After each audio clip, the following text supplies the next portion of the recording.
நான் உங்களை பார்த்து ஒரு கேள்வி கேட்குறேன். பெரும் பணக்காரர்கள் கோவையில் இருக்கலாம், பாம்பேல இருக்கலாம், எங்கே வேணாம், அவங்க வாழ்க்கையில் முன்னுக்கு வர்றதுக்கு பின்னாடி ஒரு பெரும் கதை இருக்கு. ரத்தத்தில் தோய்ந்த சரித்திரம் இருக்கிறது. ஆரம்பிக்கிற போது சல்லி காசு இல்லாமல் ஆரம்பிச்சிருப்பாங்க. அப்படி போராடி, அப்படி ஃபைட் பண்ணி, அப்படி உழைச்சு உழைச்சு உழைச்சு யார் யார் கையையோ பிடிச்சி யார் யார் காலையோ விழுந்து பெரும் தொழில் சாம்ராஜ்யங்களை செய்து விடுவார்கள். அப்படி அவங்கள நம்பி ஒரு 10,000 குடும்பம் பிழைக்கும். அந்த மாதிரி பெரும் தொழில் முனைவோர்களாக ஆகிவிடுவார்கள்.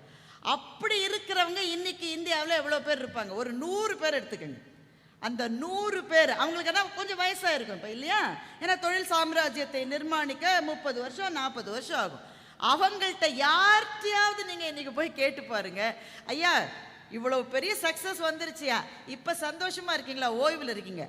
அந்த 199 பேர் வெளியுலகத்தில் போராடிய போது மகிழ்ச்சியாக இருப்பார்கள். இன்னைக்கு பெரும் வெற்றிகளை பெற்று வீட்டிலே இருக்கிற போது அவங்களுக்கு தெரியும் வெளியுலகத்துல தான் மதிப்பே தவிர வீட்டில் கால் காசுக்கு மரியாதை இல்லைன்றது இப்பதான் தெரியும்.